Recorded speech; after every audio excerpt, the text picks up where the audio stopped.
Welcome to Live, Laugh, Larceny, the show that sits in your seat just to feel your warmth. This is Trevin. And I'm Amanda, and boy, do we need the warmth, because it has gotten chilly. Oh my god, it's gotten chilly, and for once, Trevin's sick again. Yes, Trevin is the sick one, and Amanda isn't? When has this ever been the case? It's insane. This is Trevin. Did I say that? I think you did. You guys, Trevin has the scissor, Dayquil, NyQuil brain, but we're gonna just go with the flow. Yes. Trevin, Amanda, here we are back again. Yeah, this is going to be a more relaxed episode after the October that I've had.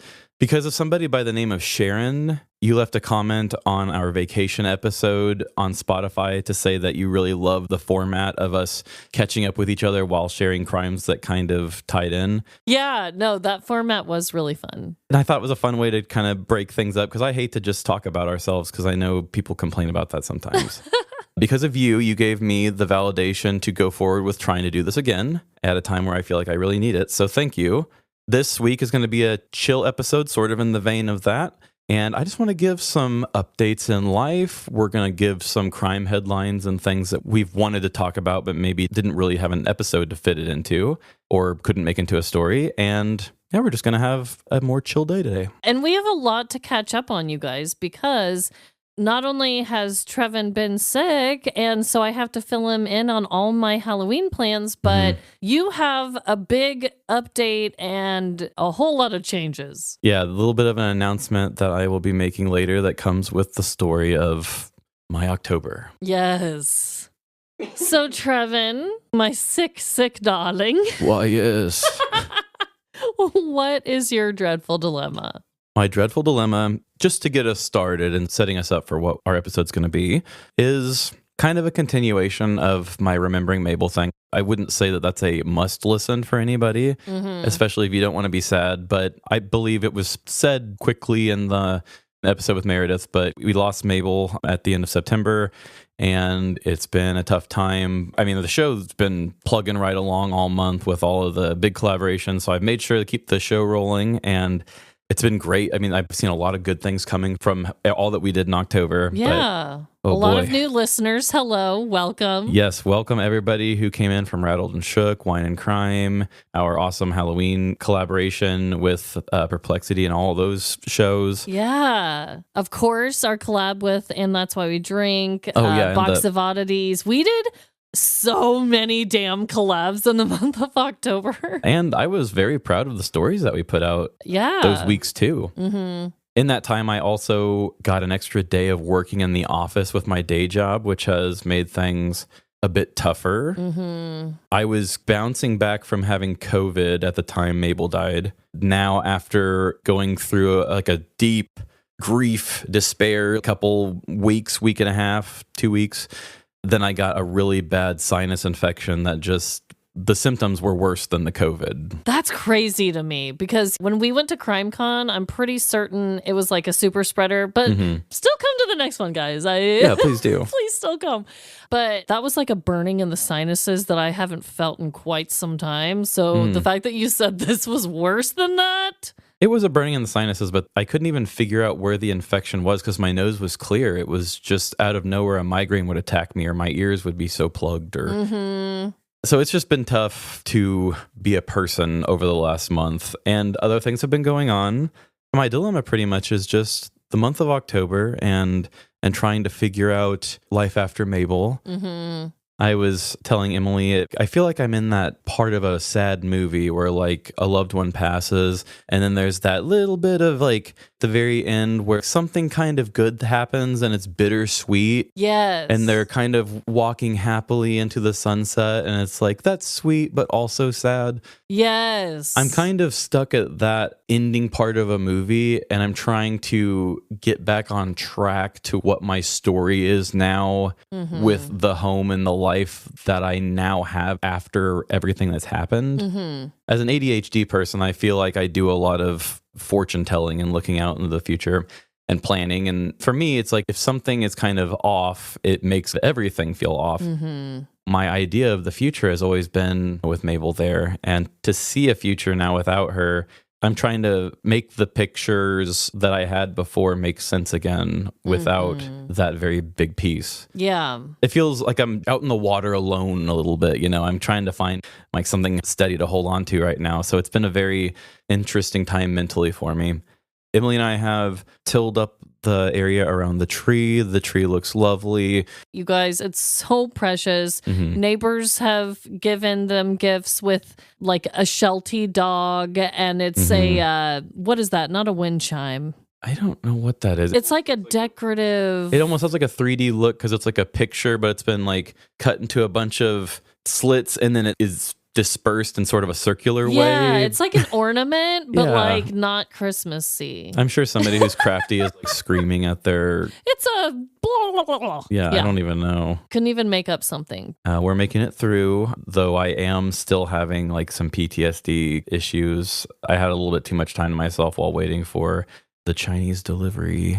And I mean, I felt like I was right back at it again. Oh, no. And that was just 2 nights ago. So my dealing with it's still not over as much as I am doing good. But I am still finding that is an issue. Well, give yourself some grace. Everybody grieves and deals with traumatic events differently and at their own pace. So just remember that. You're doing great. Totally, I'm giving myself the grace for it, but it's still there. It's still lingering. But what also came with me getting sick with this sinus infection and also being in this like grief area that I was in is I pretty much wiped out the entire month of October. What little bit of mental capacity I had was just to do my day job and to keep the show going at what was a very important month for us. While I was sick, I ended up missing your Halloween party. I know. I'm so upset about it. Emily and I both forgot our own anniversary. That was shocking when you guys told me that. And this is only our second one. Yeah. You just had a lot going on. We did. I'm not shaming us. I'm just saying, like, this is just kind of showing what has happened from all of this. Yeah. And, like, the thing is, we clocked it the day after, and we're both just like, meh, okay. Which is just so sad. And we hate to be caught in that sort of a zone. But, that's just part of what we're going through. And also, there's 2 big things. I was going to surprise you because Saw the Musical was touring, and it was actually in town for the whole month of October. Molly and I were already talking about like getting tickets and surprising you and just being like taking you out to go see the Saw Parody musical in Kansas City. So good. And I had like a whole big plan for it. And when I finally woke up to realize, oh, I need to check what the dates are left, there was one showing left, and that was while I was at like the peak of my sickness. So I had to give up on that dream. Another show that I missed, Ben Schwartz from Parks and Rec. He does a lot of comedy bang bang, long form improv that I absolutely love. Okay. They usually are that LA zone of comedy, and they don't come to the Midwest very often. He toured, and when I saw the sign, I got so excited. I got like the best tickets. I told Molly, I told some of our friends, like, we got to get tickets to this. And the day that I had my worst fevers and everything was the morning of that show. And I was really holding it to the last minute to being like, maybe I can just do this. Yeah. But the last show I went to, I had a little bit of a bad allergy sniffle. Yeah. And it was like hell. It was, I'm uncomfortable in this chair. I don't feel very good. And here I am, like the morning of a terrible fever, thinking I could tough it out just to go see this show. That would have been miserable for you. It would have been miserable. I ended up calling it. I gave the tickets to my sister and her husband. Oh, good. I said, you don't know that you like this, but you're going to love this. And I want you to. And did she? And she enjoyed it. Oh, good, good, good, good. I was really glad that I could give her and her husband a nice date night, but that was very special to me. Yeah. And I really want to say, as a millennial, we all relate on the whole cutesy, we love it when plans get canceled. We can get a breather instead of going and doing that social function or whatever. But nobody really talks about when there's the plans that you really, really do not want to cancel. Like the tragedy that happens when you have to be the one that says, I'm not going to the thing that I never wanted to miss. Oh, it's the fucking worst. Yeah. There have been times where people planned a birthday party for me and I was like, I'm deathly ill. I have to cancel my birthday party that you planned. And I felt like the worst person for that. Because I'm so good at canceling plans. It's almost when you step in to do something customer service, you find your customer service voice again. It's like, oh, I know my canceling plans voice. I'm like, oh, sorry, guys, it's just not going to work tonight. Yeah. And then I'm just like kicking my shoes off knowing that, I get to relax. Yeah. Because most plans, we know there's a social payment that you must pay. An energy amount must come out to have this fun. And sometimes you don't want to pay that debt in exchange for the fun. Yeah. But there's some things where you're like, take all my debt. I want it all. I want this fun. Did you feel that strongly about the party or just your show?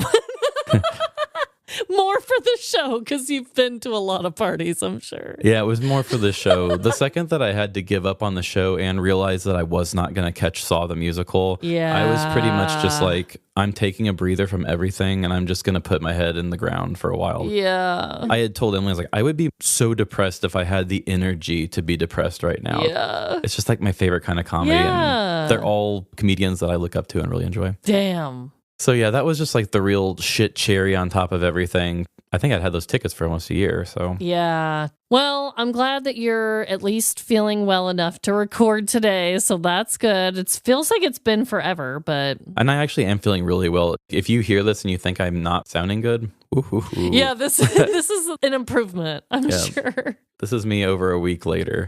So my dilemma is pretty short and sweet. Kind of goes off of yours, that you missed the Halloween party and your presence was so deeply missed. It really was. I know if you've been to one, you've seen them all, but it really was missed because it was the first one in our new house. And you and Emily always just bring me that feeling of calmness. Yeah. I missed you guys, but I completely freaking understood. No one wants to go to a party when they have a fever and are deathly ill. So that sucks, but I missed you. Because you weren't there, Trevin, I want to fill you in on the party. Yeah, I hated missing it. I mean, I know I didn't make that any part of my dilemma because I knew it meant a lot to you because, I mean, you did the 4th of July thing, but I don't know if you were counting that as, I guess you kind of counted that as your first one. Everyone was a little depressed. Do you remember? It was a very sad... It's a sad year to celebrate the 4th. No, literally. That was like a toe dipping into the party pond. Well, technically, Lila's birthday party was probably the biggest party we've had. Which I missed that too. Yeah, because you were out protesting. But that's okay. So, Halloween party. This was actually supposed to be a year that I did one of my custom murder mystery party. But because we had moved, because I had gotten a new part-time job this year, because there's so much newness and change and things going on, I was like, no, that's going to happen next year. And honestly, because you weren't able to make it, I'm kind of glad it wasn't a murder mystery. I like all my friends to be a part of it. And I always give you and Emily main character energy. So it's probably for the best I didn't do that. That would have screwed things up. If you would have been a murder mystery, we would have dropped out. Right. When it's one of these more casual parties, I don't care if people can't make it. But when you have an important role to fulfill, that's a little scarier. But this year, I called it Frights and Bites. And it was like a spooky cook-off theme party where everyone brought a dish. And it could be sweet, savory, whatever. But there were 4 different categories. There was creepiest creation, spookiest sweet treat, crazy creativity, and terrifyingly tasty. I'll tell you who won, just so you feel included in this, okay? Was Macy the tastiest? No. Or was it Molly? Actually, Molly won the crazy creativity. Technically, her and I tied, but I never take the win because that's weird to get myself a prize. Molly always helps me tally the scores, and she's like, we tied. I'm like, girl, that means you win. Like, get a grip. I'm not going to steal this from you.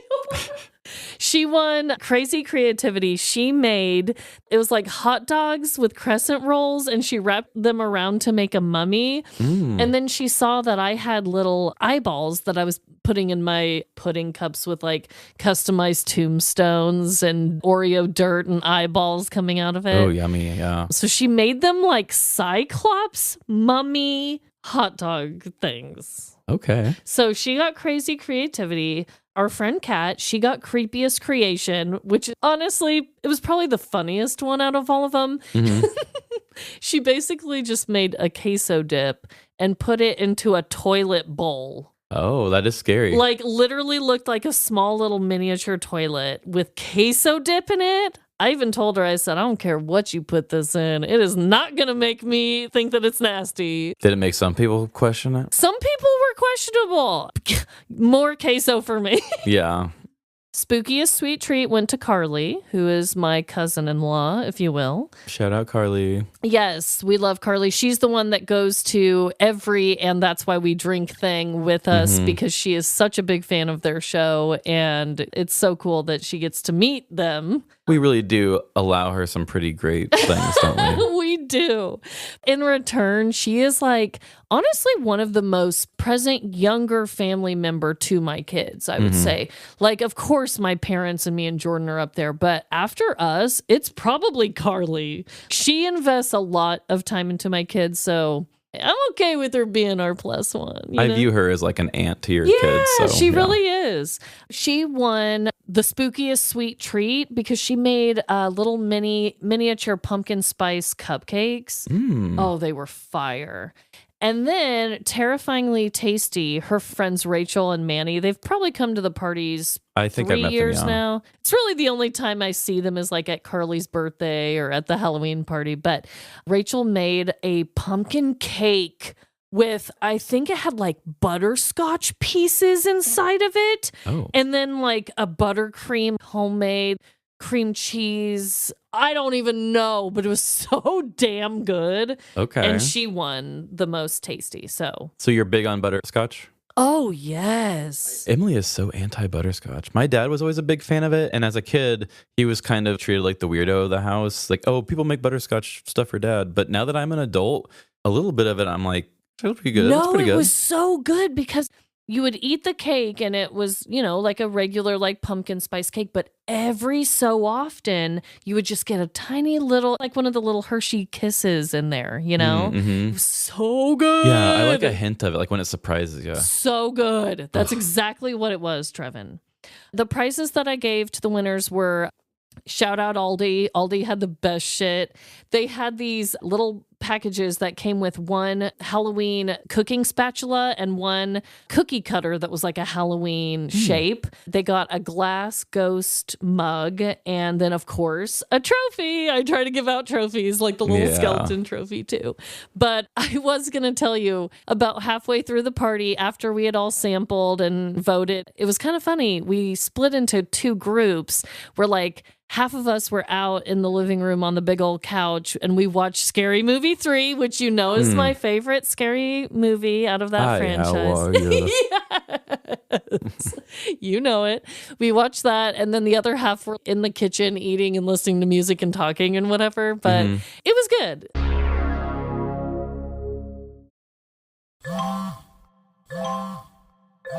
When did making plans get this complicated?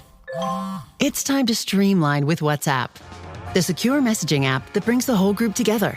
Use polls to settle dinner plans. Send event invites and pin messages so no one forgets Mom's 60th. And never miss a meme or milestone. All protected with end-to-end encryption. It's time for WhatsApp. Message privately with everyone. Learn more at whatsapp.com. This holiday, discover meaningful gifts for everyone on your list at Kay. Not sure where to start? Our jewelry experts are here to help you find or create the perfect gift, in-store or online. Book your appointment today and unwrap love this season, only at Kay. This episode is brought to you by Netflix. From the creator of Homeland, Claire Danes and Matthew Rhys star in the new Netflix series, The Beast in Me, as ruthless rivals whose shared darkness will set them on a collision course with fatal consequences. The Beast in Me is a riveting psychological cat and mouse story about guilt, justice, and doubt. You will not want to miss this. The Beast in Me launches November 13th, only on Netflix.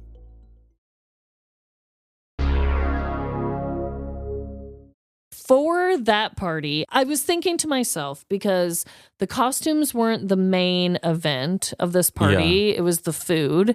I want to be in something really loose and comfy. Loose as a goose. Loose as a damn goose, because I want to eat every snack. So basically, I just found a rainbow unicorn costume, and it's so damn beautiful, so bright and vibrant, so soft.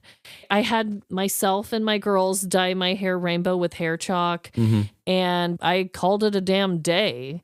The reason I bring up the unicorn is because this does tie into a petty crime that I saw in the news. A unicorn crime? It's a unicorn crime. You'd think that these aren't very prevalent, but here we are. It's an epidemic. Coming from foxbaltimore.com, it's from Fox 5 News. The headline is, 2 arrested after store robbed by suspect in unicorn costume. Ooh, is this a Halloween crime? No, it isn't. That's why it's even more bizarre, because looks like this article came out March 18th of 2019. Okay, wow. Jacob William Rogge, 28, of Bradshaw Road, was dressed in a full-body white and pink unicorn costume and wielding a crowbar at about 5 a.m. when he robbed High's Dairy Store on Long Green Pike in Baldwin.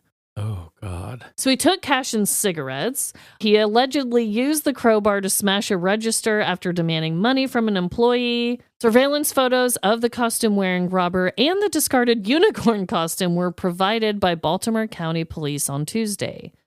Police also arrested Joseph Philip Savise? Is that how you say that last name? I don't know, but I like it. I love it. He's 27. He was the one that drove the silver Hyundai Elantra. So he was the getaway driver. Okay. I have to tell you this part too. So officers spotted the Elantra in the Jacksonville area, but before they could stop it, the car lost control and crashed into mailboxes, a BGE pole, and ultimately a tree on Manor Road. Rogue remains hospitalized in serious condition. And side note, I tried my damnedest to find an update. I could not find any update on poor Jacob and his health. Were there pictures of him in the suit? Yes. There's surveillance. There's mugshots. They were able to get a mugshot, right? So, like, I'm sure he lived. Yeah. Right? But that's the discarded unicorn outfit that they found, him on surveillance, and then mugshots for both men. So you think he just needed a disguise and he chose that as the disguise? I mean, like, I understand that's going to draw a lot of attention to you. I wish I knew. The last they said is that he remained in serious condition. The unicorn costume was discarded before the crash. It was recovered by police on the side of the road in some bushes. They were charged with armed robbery, robbery first degree, and second degree assault, theft, and destruction of property.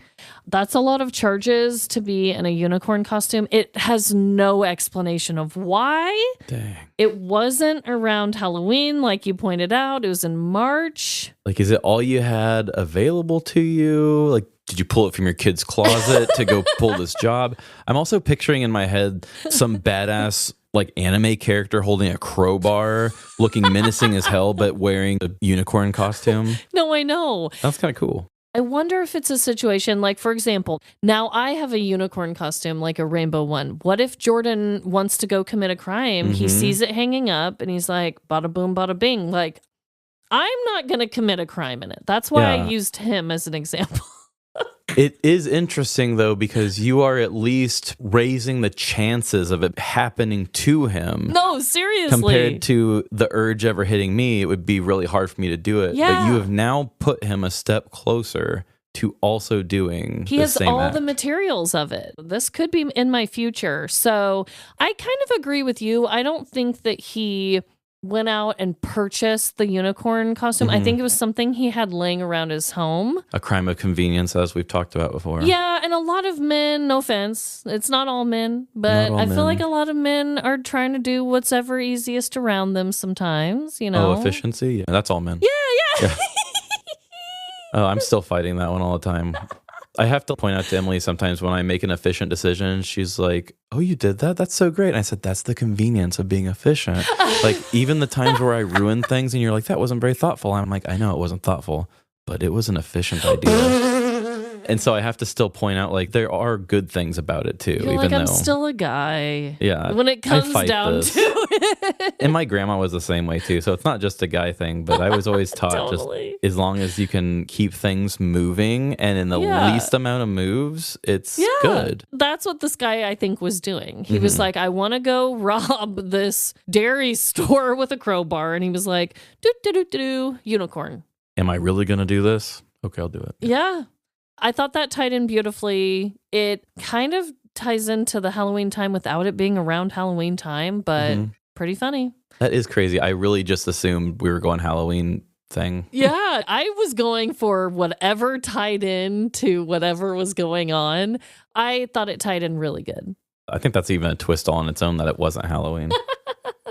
So for my update and life stories part of this funny little format thing we've done, there were some good things that happened in October. Yes. Much like we've talked about, and you've called me out for it once when we very first started the show. You're like, oh, that's the funny thing about your dilemmas is like they're bad, but you can always like come back to a good thing. Yeah. I guess that's something that while doing this show, it's forced me to have to be very aware of myself and, you know, see myself. And sometimes I do look at myself as a different person. And I'm like, what would I do to try to help this person's life be a little bit better? One thing I've learned in this world, and I've talked about this, especially when I did my masculinity episode at the beginning of the year, is the world was just such a terrible time. And especially since it was like the start of what we have been in for so long, it was just so uncomfortable in the very beginning of it that I wanted to aggressively put good things into the world to try to offset how much bad I felt was happening around me. And I still, in a lot of ways, try to do that. I've continued to try to share things I've learned along the way because being a human is hard. I'm still figuring it out. So when we lost Mabel, I experienced a very deep sadness that is completely new to me. You know, this is my first time experiencing something hard like this while knowing that I have ADHD, which really changes things a lot. It makes it easier in some ways. Not that grieving and losing somebody close to you is ever easy, but I kind of try to take that same belief that I had at the beginning of the year with the masculinity thing. I wanted to try to put positivity back to offset what I was feeling. And I thought, well, I mean, I lost my dog. I knew that I wanted to like rescue a dog. I want to give a dog a life. One thing that I was really struggling with was I felt so bad about like letting my dog die that I said, I want to speak to the ambassador of dogs. Like I want to speak to the highest authority of dogs and say, listen, you know, I'm not a bad guy, right? Like, you know, I would never have let something like this happen. Yes. You know, nothing like that really exists. And that's just a me thing that I need to work through. But I still really wanted to like help a dog and do something good. We looked around at some different rescues and dogs that kind of made sense.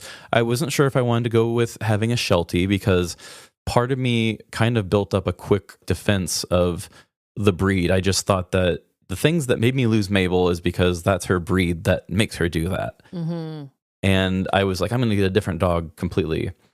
Some time had passed and I was having a hard time meeting dogs that interested me. Like, not that I couldn't meet them, but there was just like holding times where they're like, oh, they have somebody else in line, so we can't schedule a meetup. And I was like, it's okay. I know I'm kind of being impulsive. I know that I'm hurting and just kind of looking for something. But really in the moment, the only thing that was bringing me and Emily both any joy was like, we might meet a dog this weekend. That's kind of a nice thing. Like I went to work today. That sucked. I did this today. That sucked. Something to look forward to. Yeah, that was the only thing that was really bringing us much joy. We were making some Mabel art stuff at the time, but I couldn't be creative really at the time. Nothing was really feeling very fulfilling. I had written out my first draft of my thing about Mabel probably around the time that we did our episode. I had posted a smaller version of it to just this group of Midwestern Sheltie people because I thought, you know, I have a love for the breed, but I also have this like distrust for him right now in my life. And I was completely open with not getting one. I posted in the group. A lot of people were very supportive because, you know, these are the people who they just love a breed a lot. And I'm sure you've met people like that. You're kind of one of those, I guess, with collies. I am definitely fully into the online collie community. Okay, that's full-heartedly. So I completely understand exactly the vibe, the group, the type of people. Yes, I'm in that too. I guess when we met, one of the first things I knew about you was you were the girl who drove the car who had the I Heart My Collie license plate. So yeah. I forgot all about that. Yes. You definitely showed it. So that's what these people were. And so, of course, they felt a lot more of a sadness for me losing my dog because they feel such a love for that specific breed. And it's another community and support system to lean on. Yeah. There were times in the past where like Reptar had heartworms when he was young. And I remember I posted a thing in the group. I was devastated. I thought he was possibly not going to make it, but he did.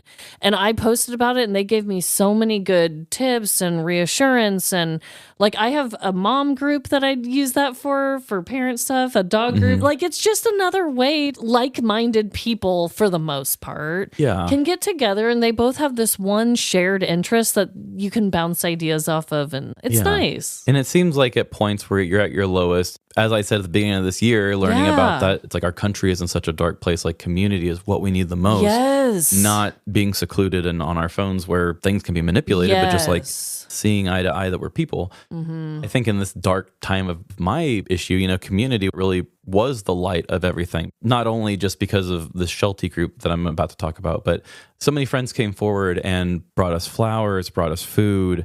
Shout out Heather Ashley, our friend Kim from True Crime Rhymes with Vodka and DNA Don't Lie. I think. Yeah. And then Christine Schiefer from And That's Why We Drink and Beach 2 Sandy. These three friends all sent me, which I didn't even know these were things. I don't know if you're aware of these. They're these glass ornaments that like light goes through them and they make rainbows. Oh. And some of them are, I think Christine gave me a circular one. The Heather one was a heart shape, but they have different shapes and you can do different things for them, but they're made to remember pets. Oh, and that's so they say sweet. if the light comes through and you see a rainbow, it's like the pet, you know. I didn't know this was a thing. Yeah. So when we got the first one, Emily and I looked it up and said, oh, I didn't even know that was a thing. Then we got two more and I'm like, oh, okay, this is a thing that people know about. Oh, I didn't know about that either. I'm still trying to figure out a thing to do with them, but I know Freddie goes crazy for rainbow reflections, so I'm trying to find a way to suction one on a window for him. Yes. So that community was great. The community around me, a lot of people have shown a lot of love, and it's made things amazing and great. As for the Sheltie community, I put my story out there, and people were feeling the pain that I was feeling, and I got in contact with a lovely woman in the Midwest here, near St. Louis, who had a beautiful black and white Sheltie dog named Juju, who's 2 years old. She was having a hard time finding a home for her. Which is crazy because she's a doll baby. Yes. When my parents got my mom's dog, they drove like 100 miles or something to go get the dog, and I thought, maybe I should just stick with what's close by me. That seems silly not to do that. There's plenty of dogs that need homes. We didn't want a dog that looked like Mabel. I didn't want to do anything that made it feel at all like I was replacing Mabel in any way. Like, I need somebody to support me during this time, and that is going to build the relationship that we have, and it's not going to be the same. Absolutely. Mabel started my home. This is a dog that come in and support my home. Yeah. I talked to this lady. I creeped on her Facebook, and the first thing I saw on her Facebook was a thing her son and her were sharing. It was that the Saw musical was going to be in St. Louis. And I thought, that is a very niche thing for this woman to be sharing with her son. It would be one thing if it was a Saw thing. I would take that as a good sign, A horror thing, anything, I would take that as a good sign. I had no idea that this was a part of this. Yeah, Saw the musical, something that not many people even knew existed. Right. So I thought, that's a great sign. I had a good feeling about this dog. We talked back and forth. She's a 2-year-old dog. The lady she raises show dogs, pretty show dogs. And Juju was their dog that they had used her to breed their show dogs, but not for like money, just kind of breed their little litter to keep growing up. Juju needed a home and people wanted to breed her and they didn't want them to do that. I was blown away by her just because I didn't really realize there were black and white Shelties. Right. She looks nothing color-wise to Mabel. And she's also a little bit bigger too. Yes. Like she's slightly bigger than the average Sheltie, no? I guess there's two different sizes. Vary, There's the squatty, like Mabel ones, and then there's the one kind of like what she is. Oh, okay. I think they're like 2.5 inches taller, and it just makes all the difference of that size. Yeah. She gave birth to some of her dogs to be show dogs, and then the other ones she shared to a friend to be agility dogs. Oh. And you can see by the way the dog moves, she's very quick and speedy. Yeah. She's a 2-year-old girl, very sweet. She even offered to drive her and deliver her to our house. Oh, wow. And I was just getting so many good vibes, and everything was happening so fast.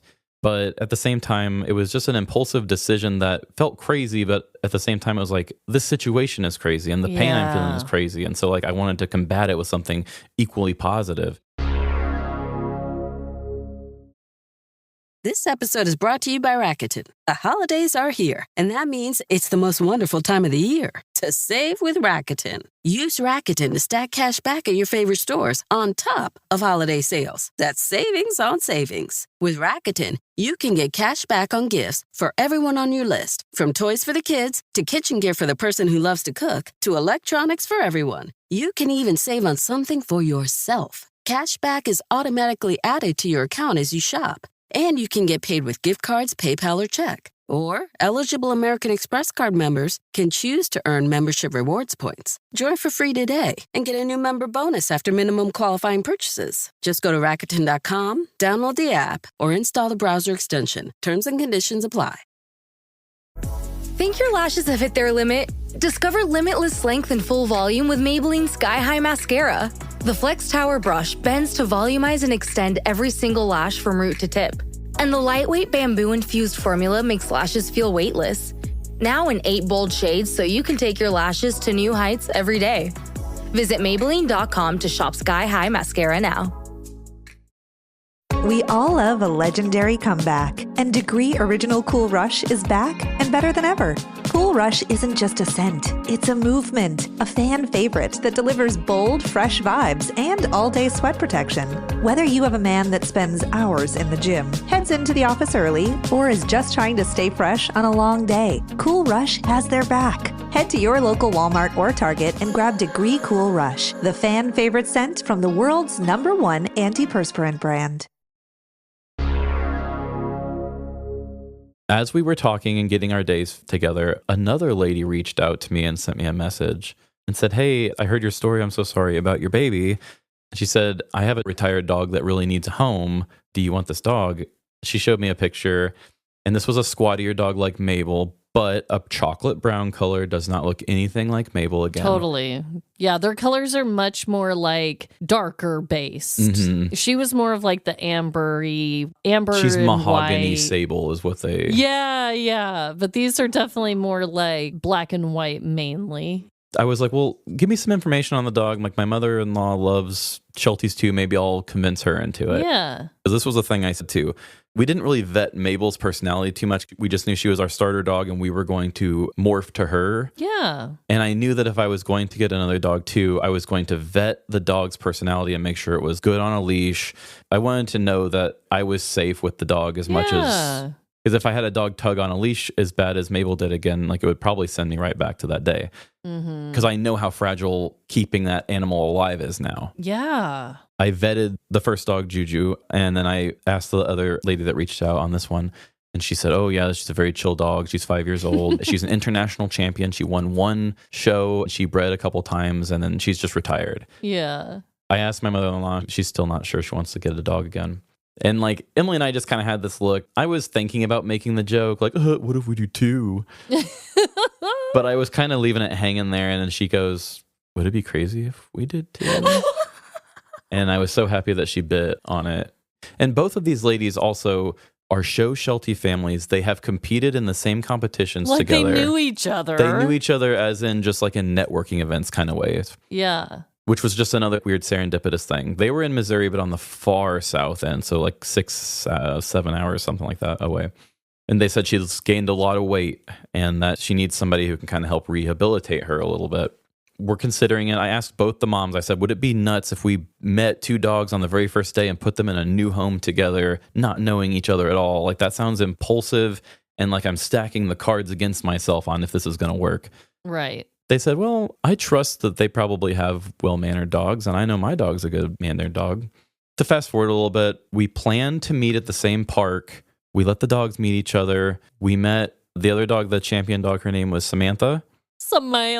She was very shy and did not move hardly at all. She's quite overweight. She's about 36 pounds when we got her, probably. Yeah. For being a short body like Mabel. Yeah. Mabel was probably 22 at her biggest ever. Mm-hmm. Juju, we have changed her name to October. Oh, yes. I love that. Because Mabel was our fall dog. Our whole house has the fall aesthetic. We still have a love for the month of October, and we didn't lose Mabel in October. It was right at the very end of September. Yeah. We still want to love October as a month, and she's kind of a Halloween dog. She has this black and white look to her. Yeah. So we wanted to commemorate that. Like, that's the month that we got married in and started our family in. So yeah. Juju changed her name to October, and Samantha, we didn't love Samantha as a dog name. It's a little too human, but we call her Sammy or Sam. She's a lump. She's a...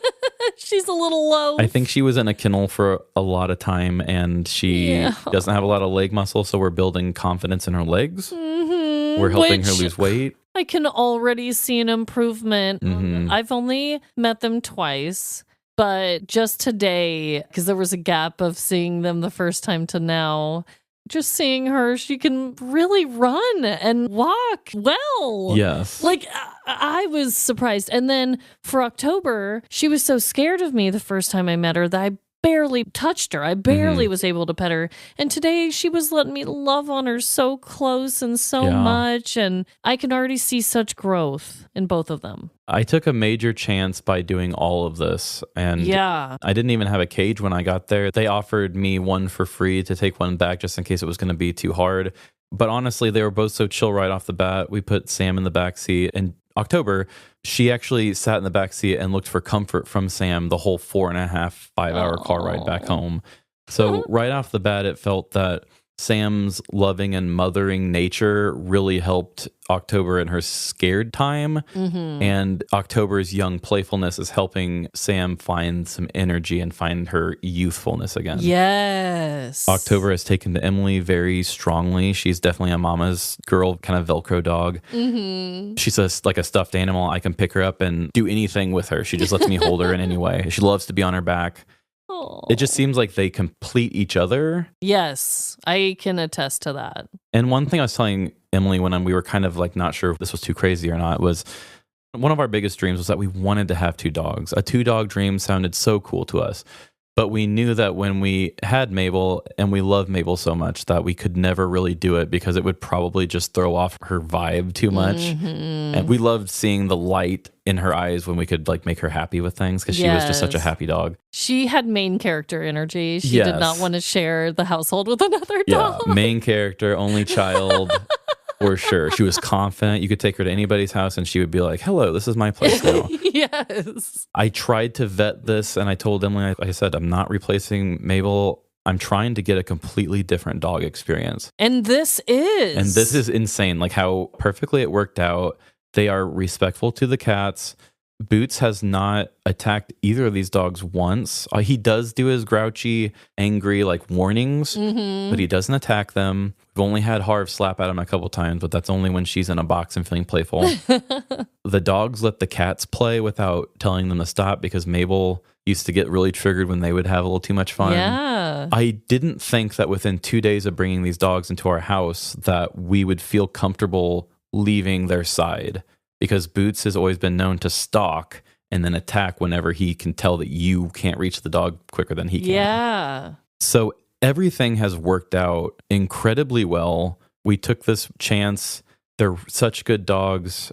We're getting to the point now where they're coming out of their shell and they're looking to us for like affirmations and stuff. And they are very loving. And I think that Sam is going to help heal that part of me that needs to fix something because she seemed like an Eeyore dog. Like she was very depressed, head down. She would kind of come close for a pet, but she doesn't come too close. We're bringing her head up. She's coming up to us now and like looking us in the eyes. Yeah. She's got a lot more spunk to her because she's only 5 years old and she looked like an elder dog at No, first. she was acting older than my dogs who were like 12. Yeah. When I first met her. And now just think she can only get better and better. I could cry. I told you earlier when I was outside, I was like, I could cry just how like the leaps and bounds of improvement both of them have made in such a short time. So it really just worked out so good. It's been so beautiful and there's still been a bittersweetness to her where it's just like, absolutely. It's hard to say things worked out in a nice way because it's like, you know, I still miss Mabel and I wish that things weren't this way. Yeah. But it does feel really nice to know that even though things were scary and uncomfortable, still trying to do what I felt was the right thing when it felt incredibly hard. And it was really rewarding. And I think that I'm going to be able to pick back up and continue going because I did these things that I needed. Like you've said, on repeat, but it's never going to replace Mabel. They're completely different creatures. They're completely different personalities. Not only do they look different, but they totally act different. They're going to need different things from you. And nothing can ever fully take that pain away. But when you do think of it in a positive light, it was almost like, I know I'm more of the one that believes in signs and things happening and all of that a little bit more. You're skeptical. We know this. But Super cool, baby. That's an inside joke for people who've been listening for a while. But it was almost like her spirit and like her Sheltie energy that like brought these other dogs into your life because she knew you would need that love and support. Right. It almost feels like that. I get what you're saying. Yeah. I do think of them as Mabel's friends, even though they've never met. And Yeah. they're kind of coming in. And I think of it almost as like that show, 8 Simple Rules for Dating My Teenage Daughter, when... what is his name? Anyway, he died and he was the dad character. And then David Spade and another actor, older guy, came in and moved in. And that was how the show kept going. Okay. It makes me kind of think of something like that. Like, yeah, I mean, you could say the show got worse after that point, but like I had to keep living. It is a completely different experience because in the same way that those two characters came in and gave different storylines that the show had to go into, instead of it being a mother-daughter thing, it was like a weird uncle and grandpa reconnecting with the kids they didn't really know story. Like they had to pivot in that way. So in my way, it's like I am having a completely different dog experience. It used to be, let me see Mabel experience the world through her bright and shining eyes. Now I'm like, I'm seeing Sam come out of her shell, but I'm seeing these two grow a bond together. Yeah. And not so much them discovering the world, but them just kind of like having a home together. Yeah. And now I have dogs that like I think I can travel with them and I can have like dog play dates because I was always the person who I could never have a second dog, or I couldn't really go to many places that had dogs because Mabel would say like, hey, I'm the only one that should be here. October is so damn playful. Like she's the type of dog, which I'm not used to either, is barking at the fence at other dogs saying, hey, I want to play with you. Like, get over here and play with me. It used to be like Mabel was just like, hey, fuck you, get out of here. Yeah, you could actually go to the dog park. It's a completely different experience, and we're going to have way different activities than what Mabel and I have. I will see some similarities, but never in a way that feels replacing. I'm so glad that I was intentional with that decision and that it worked. And maybe it feels like a humble brag, but like it's important for me to be aware of when I make a good decision so that I can be like, yeah, whenever you're feeling bad on yourself, it's like when you put your mind to it, you came up with a great solution. Yeah. And it was still very healing in a time that was hard. So it's good to give ourselves that credit. Hell yeah. I did promise some crimes though, so let's make some of this work. I'm going to give you 2 quick ones in a row before I ask for yours. Okay. This was a headline that I saw, and as a new, again, dog dad, this came up in the news recently. And this isn't something that ever really ran through my brain, but I thought maybe I should get this out and just help spread awareness of this. Okay. So from WRAL.com, dog sparks Chapel Hill house fire from chewing on lithium-ion battery device. Oh, no. This happened on October 13th. And there's a video of it, too. Of this year? The owner was actually a firefighter. He shared the video of it and wanted to help spread awareness. But this guy, David Sasser, a firefighter for the Chapel Hill Fire Department, said he received an alert from his security system. He said, my heart sank. I had no idea what was going on. I had no clue what I could possibly be. I came home to find that the rug had burned up. When he looked at the video, he said, thankfully, it pretty much fizzled out because of the rug and because we're home so quickly. He said that batteries have become a more common fire hazard over time. Quote, what we are really concerned about as a fire department is how they are disposed of at the end of their life. If not, it can lead to some very bad circumstances. They can spark fires when damaged, overcharged, improperly stored, or disposed of incorrectly. Are these little batteries or like, are we talking a big ass battery? A little battery, like a... Just a normal, like a AA? Holy shit. That big of a fucking flame can be caused from a tiny little battery? Yeah, he just like bit it open. Luckily, it didn't really spread or anything, but you can see how that could be a big deal. Whoa. Holy crap. Batteries are really dangerous for kids, for animals. When we had to go to the emergency room because my youngest daughter, Winnie, swallowed a Barbie shoe, they were immediately like, was it a battery? Because if it's a battery, we have to get it out right now. Oh, yeah. I remember you saying that. Yeah. And we were like, no, just a platinum high-heeled Barbie shoe, plastic. And they were like, who cares? Dang. Well, Mabel never chewed on much stuff, and I have caught our first night with Sam. She came in, and for some reason, the cats have like this little scratchy hump, and she started chewing on it and trying to pull it. I'm like, what the hell, girl? And I can tell that October is a bit of a chewer of some things, but we give her chew stuff, and she's good with it. So a new dog owner of dogs that chew, I'm like, I need to make sure I don't have battery stuff anywhere near. I didn't think about this. I didn't think that they could cause a flame like that. Yeah, so what the hell? That's something to know. Okay, thank you. Now, as for a crime headline, I'm coming from news.com.au.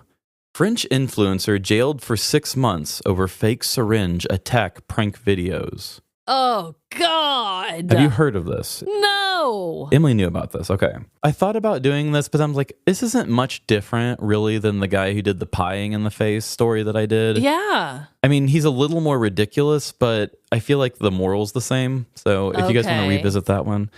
A French influencer has been jailed for 6 months for faking syringe attacks on unsuspecting members of the public in a viral prank video. I think his name's Ilan. It looks like Ian, but I believe the I is capital and the L is not, but it looks like 2 L's. Oh. So it's Ilan M, but he goes by the online handle Amine Mojoto. Oh my God. He was arrested after the video shared to TikTok shortly before the Fête de la Musique, which is World Music Day in June. It sparked wide outrage. In the clip captioned, and I will translate it from French, Mojito, the mad stinger. The 27-year-old pretended to inject people with an empty syringe and filmed their horrific reactions. And were the people in on it? No. It was like a prank video when like guys go up and try to like hold other guys' hands or something, but he's poking them with a... He comes up with a like COVID mask on, and he just comes up behind them and like sticks them in the back of the arm or something. All they do is they feel a weird poke in their arm. This dude holding a syringe and wearing the mask, he's like laughing at whatever their reaction is, whether it's like typical videos, like are they going to throw a punch or are they going to get freaking out? But it's like, most people should be freaking out. Yeah. If anybody doesn't freak out in that situation, I feel incredibly bad for them because they're probably just like masking the fear that they are feeling. Exactly. Because not only the sanitary issues of it all, what's in the syringe? Did this guy just drug me? Did he poison me? There's so many things that would be going through my head. Here, while I talk to you about it, I sent you the article. If you open it up, the very first thing is a video compilation of them. Oh my God. Okay, so it's playing in your CM now? Yes! So yeah, he's sneaking up on these people, sometimes just getting them in the legs, sometimes like the back of the neck, the shoulders, the legs, or the arms. It says, the sick pranks caused a stir in France, coming as the country was gripped by a panic over reports of needle attacks at student parties and festivals. So it sounds like this was already something people were kind of like worried about, which is, again, probably a good idea not to do it. Yeah. Police received 145 reports of needle spiking during the June Music Festival, although few concrete cases were found. The public prosecutor alleged Mojito, intentionally or not, had encouraged the phenomenon through his pranks. So they're saying that maybe he inspired more people to do it.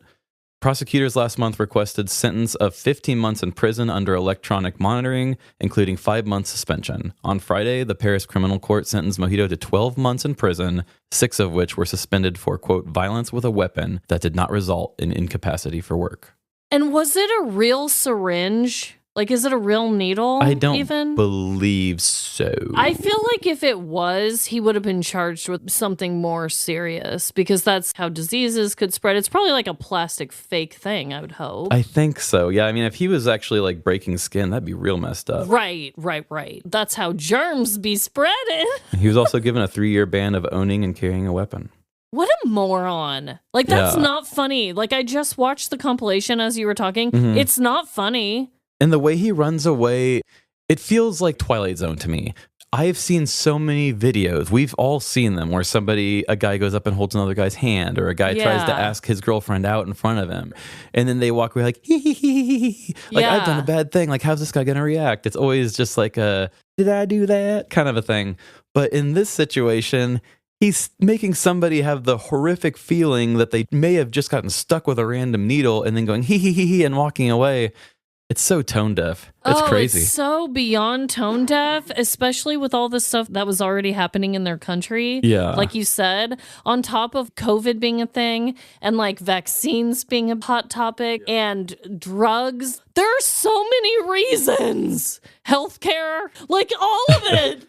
The bus attack on the woman with the knife, like random attacks, is just not the time to think about stuff like that. Yeah, you're not fucking funny. I'm here to tell you that from a true petty crime podcaster to a dipshit YouTuber, you are not funny, my dude. Yeah, you gotta learn how to be funny and kind, my dude. Oh my God, my dude.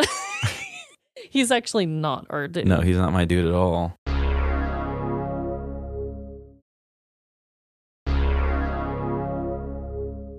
I wanted to tell you all about actual Halloween when we went trick-or-treating. And then I do have a crime that perfectly, again, ties in to what we were doing. Yeah, because we all know you're going to be the K-pop demon hunters. We've talked about this building up to it. As everyone who listens to the show is probably aware, yes, K-pop Demon Hunters in our household has been playing on repeat. We went to the sing-along event. We're obsessed with the music. We're jamming out every day. So yeah, we did go as the K-pop Demon Hunters. Lila, my oldest daughter, was Rumi. I got her a fake purple braid. It was really nice. It came with like a big hair clip. So I was able to kind of do like a little mohawk with her hair, clip it to it, and then just dye her hair purple to match it. My youngest was Zoe, which it worked out perfectly because her favorite one is Zoe and my other daughter's favorite is Rumi. Like they weren't fighting over who wanted to be who. I think that's kind of part of being like a little sister is you just know that sometimes you're just going to get the second best option, but you're going to own it so much that it becomes your favorite. Yes. I wonder sometimes if she's like, okay, let big sis have main character energy. Yeah. Well, I don't know, but also Zoe is the most bubbly character and the most happy, positive character. And she is the only one with bangs like Winnie, so it did perfectly fit. And then, of course, they had me play Mira, who's like the sassiest one of them all. Who's the leader of them? Rumi, the purple hair. The leader. That's kind of what I thought. So Rumi, she has pink hair, which is kind of fitting for me. I've had pink hair in real life before, and she has long hair like I do. So it worked out. So you're kind of the Buttercup character, basically, if we're doing Powerpuff Girls. Exactly, which we were the Powerpuff Girls last Halloween. Were your character tropes the same with those two? No, because Winnie was Buttercup, and I was the leader Blossom, and Lila was Bubbles. So we did kind of rotate, but that's nice, you know? And then, of course, for those who know the movie really well, Jordan was an orange Fanta soda can. And because there's a song called Soda Pop, he was a can of soda. Like I've told you, he likes to be the obscure tie-in to whatever we're doing most years. Which I've heard is a clever joke for people who know the show. Yes. So we made a fun video. I'm going to reshare it on our stories for the podcast for those who didn't see it, of us just introducing ourselves in slow-mo. Yeah, I was going to say, I think I saw a TikTok and it looked like everybody was owning it. Yes. We went trick-or-treating back in our old neighborhood because, as I've talked about, I moved over the summer. Our new neighborhood, we absolutely love it, but because it is so spread out from other houses and there aren't streetlights, there aren't sidewalks, it feels rural out there. Yeah, you're borderline country-ish. Yeah, it feels like we're out in the country. So it's not a good trick-or-treating spot. We met up with our former neighbor friends that we are still close with, and all of our kids got together and trick-or-treated together. It's so good to still keep up with that. Yeah. And, oh my God, I didn't even put this in my notes, but I have to talk about this too because you guys went on this wild journey with me. As we are pulling into our neighborhood, Jordan was like, I don't know if I'm ready to go buy our old house yet. Like, it's too soon. And I was like, fuck that. We're going by it. And so we pulled onto our old street. And you guys remember we used to have a sinkhole in front of our old house, right? Is it fixed? We pull up and this bitch is brand new. It was still warm to the touch. Oh. And as we asked our friends that still live there, they said it just got finished yesterday. So the day before we were there is when they finished the road. Whoa. They fixed the sinkhole. It is a brand new blacktop paved road. It's so nice and new. We both turned immediately and we were like, new road. Ain't that some shit? Yeah. So fuck them, because we asked for that road to get fixed for so many years, but whatever. That's how I felt when I moved out of my parents' house. I was like, I want an inside kitty. And they said, no, your dad has allergies. And then I moved out and my sister got an inside kitty. And my dad was like, whatever, I'll deal with it. Yeah. What the fuck, guys? Why can't I enjoy this when I'm at home? I love kitties. Yeah. Funny things while trick-or-treating. Winnie kept telling people, I like chocolate. Because she doesn't like candy. Mm-hmm. She doesn't like any other candy types other than chocolate. Okay. So that was really cracking me up. Other cool things that were handed out in that neighborhood instead of candy, because I know people are looking for things like this. Mini flashlights that projected different Halloween things, like Winnie got a pumpkin. One of the kiddos got a spooky cat. I think Lila had an owl on hers, but they were a hit because not only was it spooky, but it like guided our way. Like the kids used it the whole rest of the time. It helps you be more aware of the kids and they don't even know they're giving themselves away. Yeah. And they were handed out juice boxes. That was nice because they were thirsty throughout the night. So they were able to drink that.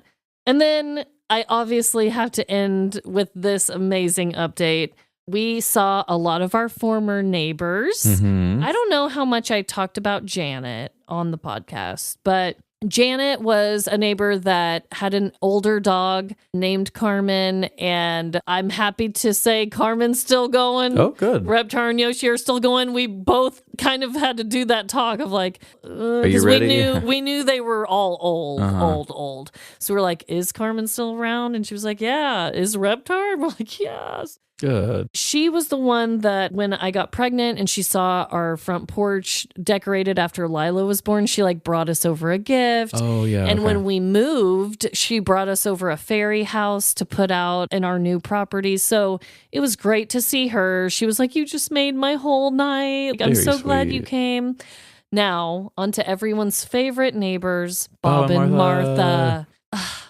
I have talked so much about Bob and Martha. They were the best neighbors of all time. And it was really funny. We went over there. They welcomed us into our home. They not only gave the girls all their candy, but they gave them Halloween cards, toys. They let them play their old piano in their house for a while. Aww. They were just so welcoming and so thoughtful about it. You could tell it was kind of like a big deal for us to come. Bob asked about the podcast even. Sweetheart, Bob. It was almost like they were an additional set of grandparents like for us. long lost grandparents. That we haven't seen in a while. And it was just honestly a little emotional. Like when Jordan and I left, he like even cried a little. Sorry to call him out on here. But it was just so touching that like people who aren't your blood sometimes can be that designated support system that you didn't even know you needed, right? Yeah. He doesn't have a good relationship with his parents or his grandparents. So it's like a designated additional family member that we got to meet up with. And it was just very touching. And in a way, they are old home. You know, They are a big part of old home. Yes, yes. So to tie this into a crime, I talked a lot about Lila's wig. I had to dye Winnie and I's hair. There was a lot of wigs and hair dye and fake hair in the process. And I found a really good wig petty crime story to share. Hey, you've done a wig story once before. I have. Disney wigs. I've done Disney wigs. I also did the one where the woman shat on all the wigs in the beauty that was a classic store. From Kansas. From Wichita. So from Fox8.com, startling find led to Ohio police call. Hilarious ending. Okay. Whoa. They really don't give you anything there. They really don't. They have to really deliver, though. Like, if it's not good, they should be fired. It took place in Massillon, Ohio. I'm so sorry. Somebody's going to call you out. It's probably like Massillon or something. Like, I don't know, guys. So on June 13th, shout out, June 13th is my oldest daughter's birthday. Oh, shouty outy. On June 13th, Taraya Townsend was in a hurry for her hair appointment that was 45 minutes away. She was quoted saying, Anybody that knows me knows when I'm in a rush, I'm not thinking. On her drive home, she couldn't help but notice the glares of strangers and passerbys. People kept mugging me and giving me dirty looks. I'm like, why did everyone wake up on the wrong side of the bed? These are all quotes, okay? I could have easily made this into another iconic wig story, but it's okay. really building up. She returned home that evening, dug into some chicken strips. I don't know why they had to include that, but thank you so much. She said, not even 10 minutes go by and I get a ring, and the Massillon police officers are at my door. Now, this is a quote from a police officer. The craziest thing, you're not going to believe it, said the officer. We got a call. Someone was concerned. Are you a hairstylist or something? There's hair peeking out of your trunk. Then it all clicked. So apparently, to summarize this chaotic-ass article, they got a police call and multiple people were concerned because this is what it looked like. Hair, long dark hair, was dangling out of the back of this woman's trunk on her drive home, and people thought there was a dead body back there. Dang. But her reaction was, I quote, "Oh my Jesus, that's my weave." Okay? Oh my Jesus, that's my weave. That sounds like a shirt. Everyone had a good laugh about it, she said. In her haste to get to her stylist studio, she had tossed the wig into the trunk and forgot about it. After nearly an hour of alarming others on the road, someone snapped a photo of the hair hanging out of her trunk along with her license plate and sent it to the police. Officers checked her plate number, got her address, and went out for a welfare check just after 7:30 p.m. They stopped at her house just before 7:45. They added a single line of narrative to their log that just said in all caps, wig. Wig. Hey, that's efficient. So no charges were filed, obviously. There was no dead body in the trunk, just a weave. The thing that I'm most blown away with is the liberty that the writer took, because they really stretched that misunderstanding, which I'm all for. Totally. But when it's Fox News station, it's just usually the headline gives more away. So to make the choice to not give anything away. And then to not get to the butt of the joke also until way later. Way later. That was a choice. Yeah, that's like that was intentional. And I feel like certain editors would be like, that is not going out. This is all over the place. I cannot post this article in good conscience. Like, you need to have a better timeline of events. And even like you said, like the chicken strip detail. And I even skipped a whole paragraph about chicken strips and chicken strip breath. That's so if the breath comes in. Yeah, see, like it just seems like poor editing. And yeah, but either way, love the article, love that it's here, and that was fun. Love the crime because you didn't even have to talk it up and find an angle because the angle was right there for you. Totally. And I just want to share one article with you. This isn't a crime. This is just a little conversation and a thought I've been having. So coming from NBC News, this is something that recently came in. Chinese studio criticized for using AI to make gay couples straight in a body horror film. Oh, what? Alison Brie and Dave Franco's new movie Together. I haven't watched it yet, but I plan to. Okay. In Hong Kong, earlier this month, moviegoers who attended preview screenings said on Chinese social media that one of two men shown getting married in the film was digitally altered into a woman using AI. Neon, the film's global distributor, said that they did not approve of it and that it was unauthorized. One user of Red Note said, quote, "The version shown in mainland China didn't delete the scene. Instead, it photoshopped a woman's face over one of the men." The person posted, "It looked quite reasonable. Even the American conservatives would be impressed."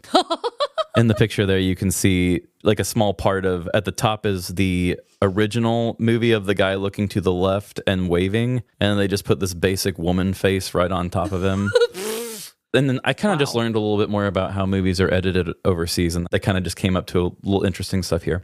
Though imported films are often edited by Chinese censors to cut scenes deemed too sensitive or risque, this appears to be among the first instances of technology being used to change a scene instead.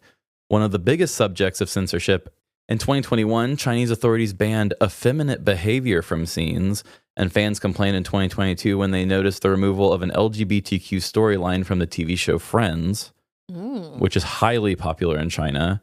At least 10 scenes with gay references were also dropped from Chinese versions of the 2018 biopic Bohemian Rhapsody, which You're telling a story about Freddie Mercury? And you're not going to have any gayness in it? Like, just don't even put the movie out. Yeah. You know, if you're going to be an asshole about it. Yeah. The alteration of the together wedding scene signifies the government has a clear stance and they have a red line. Jason Koh, who teaches courses on film and media studies at the University of Hong Kong, told NBC News, they will look to enforce it and they will find innovative ways to enforce it.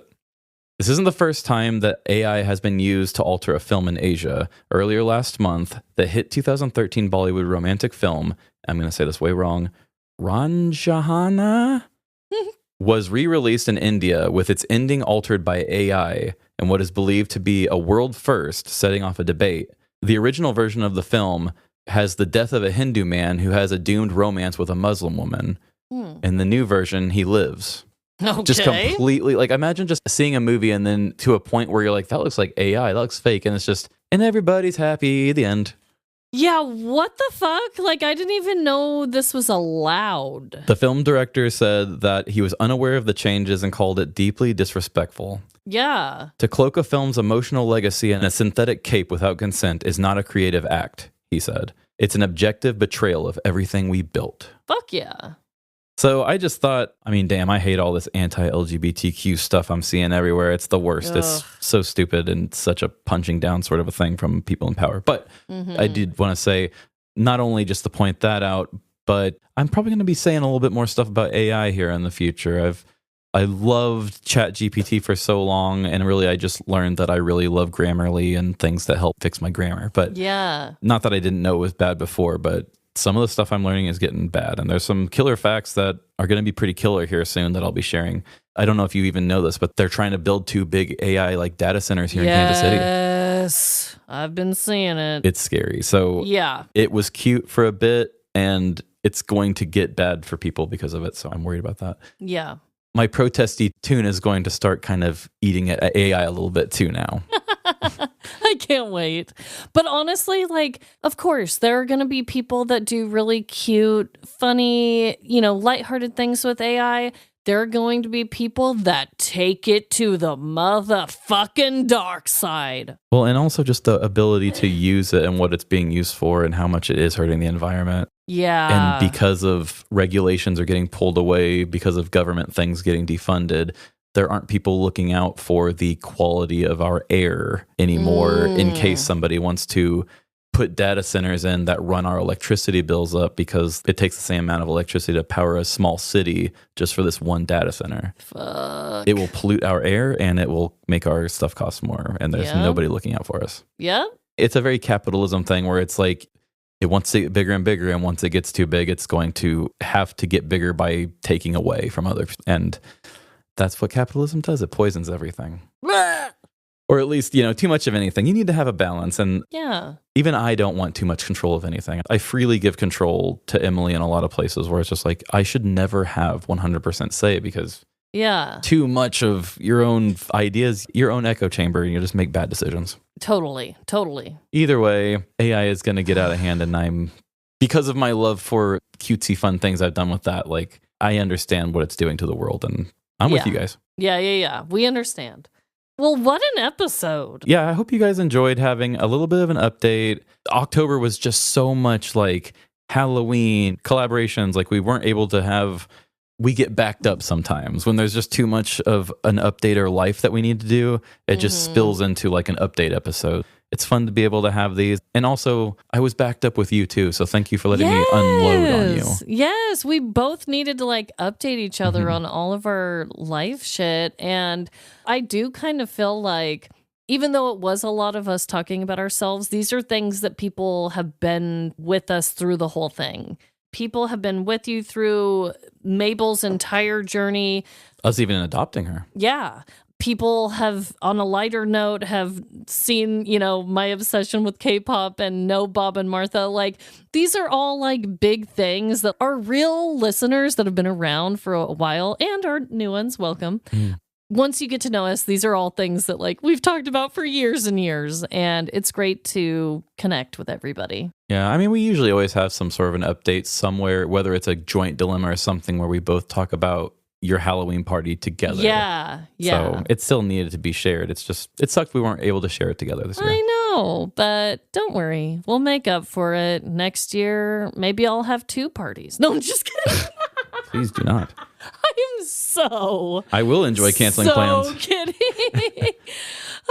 Well, I just hope that everyone is having the best week, and we survived Halloween, everyone. Yeah, we did. And more holiday content in the future. I know I don't know what we're doing for Thanksgiving, if we'll be doing that or not, but we always go big for Christmas with our themed stuff. So I hope that everyone is having the best week, and just remember that no matter the crime, big or small, in the end, we're all doomed. Doomed to welcome October and Sammy to my home. Oh, that's something I would like to be doomed into. Yes.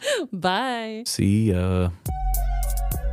For even more content and more of us, come on over to Patreon. And you got to see these beautiful pups. We're about to be doing videos and stuff with them. Not the most photogenic, but we're working on it. It's on TikTok, Instagram, Facebook, or Threads. Live, Laugh, Larceny. And have you ever committed a crime wearing a unicorn costume? If so, send us your petty crime story. livelaughlarceny@gmail.com. And give us a 5-star review wherever you rate shows. I know there's been a lot of you that's come here since October. Let's do the 5-star thing. We need it. We need the help. Apple, Spotify, Good Pods, or anywhere else that'll take a good word.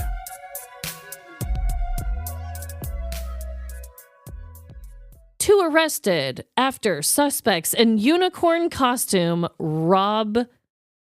Oh, what the fuck did they rob? Oh, it is a store. Okay. Sorry. You're fucking why.